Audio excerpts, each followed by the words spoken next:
बटाटे उकडण्यासाठी टाकते। मीडियम साईजचे 10 बटाटे घेतले। पाणी, झाकण लावूया, 3 शिट्ट्या करूया।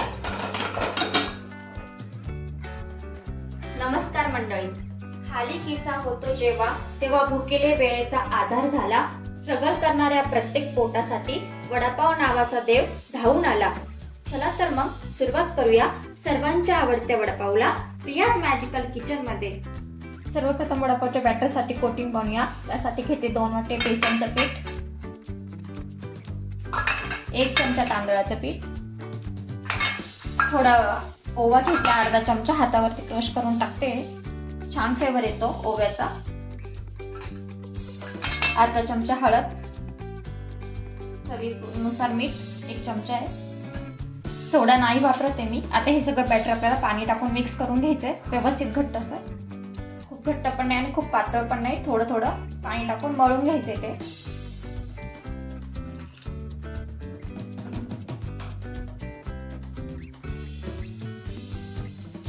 अशा पद्धतीने आता आपलं बॅटर तयार आहे। बघू शकता अशीच कन्सिस्टन्सी हवी आपल्याला, खूप घट्ट आणि खूप पातळ नकोय, जेणेकरून व्यवस्थित आवरण तयार होईल वडापाववरचं। अशा पद्धतीने आता आपण वडापावसाठी बटाट्याची भाजी बनवतोय। त्यासाठी मी कढईत 2 चमचे तेल टाकले। तेल गरम झाले, मोहरी टाकूया अर्धा चमचा जिरे, त्यात टाकूया हे आलं लसूण मिरचीचा खरडा आहे। 8 ते 10 मिरच्या आहे, तुम्हाला जितका हवा तितका टाकू शकता, कारण वडापाव कसा झणझणीत असला पाहिजे म्हणून।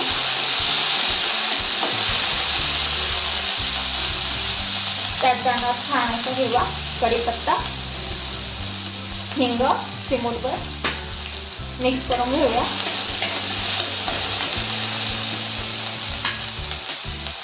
अर्धा चमचा हळद, 1 चमचा मीठ परतून घेऊ। चांगला वास सुटला घरामध्ये। टाकूया बटाटे उकडून स्मॅश करून घेतले मी। मिक्स करून घ्यायचं।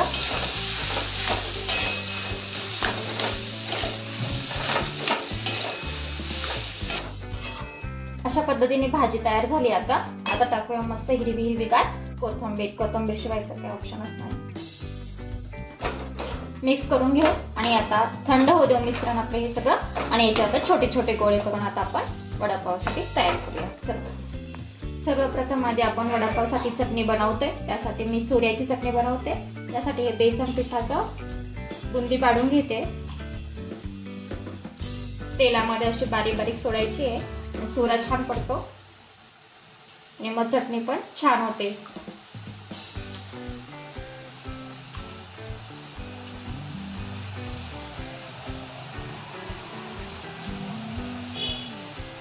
अशा पद्धतीने सर्व चुरायचं टाकायचंय।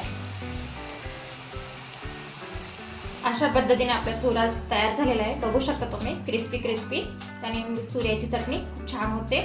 काढून घेते मी।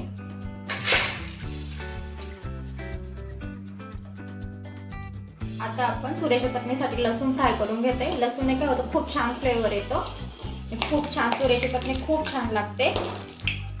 आता आपण वडापाव मध्ये खाण्यासाठी हिरवी मिरची फ्राय करत आहोत। सर्व चटण्या तयार असल्या की पटकन वडापाव गरम गरम खाता येतो। चटणी आपली मिरची झालेली फ्राय। आता वरतून मीठ टाकायचंय।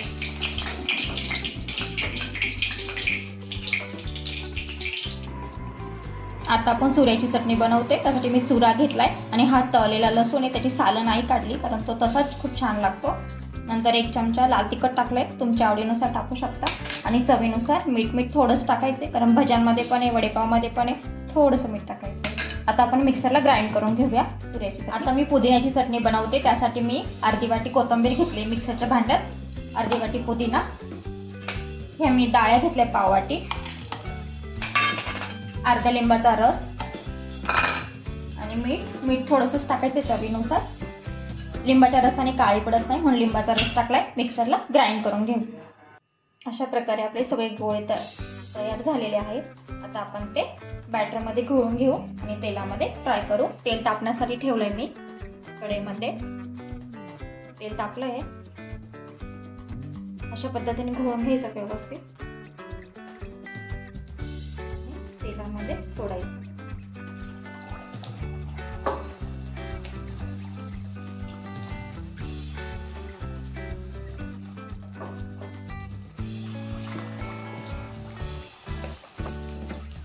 अशा पद्धतीने मी तेलामध्ये वडे टाकले हे तळण्यासाठी. त्याला व्यवस्थित शेक त्याचा धरू द्यायचा आहे.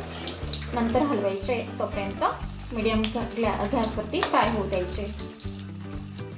आता त्यांनी शेप घेतलेला आहे. थोडेसा उलटे करून देऊया इकडच्या साईडने आणि दुसऱ्या साईडने पण गरम होऊ द्यायचे. थोडे मीडियम गॅसवरच होऊ द्यायचे. आता बाहेर मस्त पाऊस पडतोय आणि मस्त गरम गरम वडे तळण्याचं काम चालू आहे. मला 2 ओळी कुठेतरी वाटल्या होत्या, त्या आठवल्या आहेत, तुमच्या समोर मांडते त्या.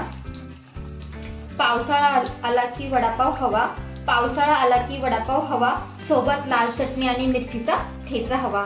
पाव एकदम फ्रेश आणि मऊ हवा, चवीला मात्र वडा स्वादिष्ट हवा. गरमागरम आणि झणझणीत असा तो वडापाव, गरमागरम आणि झणझणीत असा तो वडापाव आणि सोबत मात्र थोडा पाऊस हवा, सोबत मात्र थोडा पाऊस हवा. अशा प्रकारे आपले सगळे वडे आता फ्राय झालेले आहेत. व्यवस्थित खूप लाल पण नाही करायचे. ते बघू शकता सोडा पण नाही वापरलेला तरी व्यवस्थित फुगलेले आहेत आपले वडे. कारण त्याच्यामध्ये मी थोडंसं 1 चमचा तांदळाचं पीठ टाकलं होतं. खूप छान कोटिंग पण आलंय आणि त्याने खूप क्रिस्पी पण होता. काढून घेऊयात आपण आपले वडे.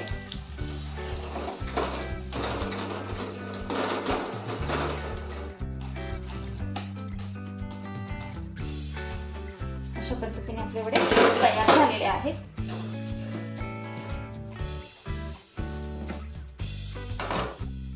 आता आपण ते सर्व करूया. आता मी सर्व करण्यासाठी पाव घेतले.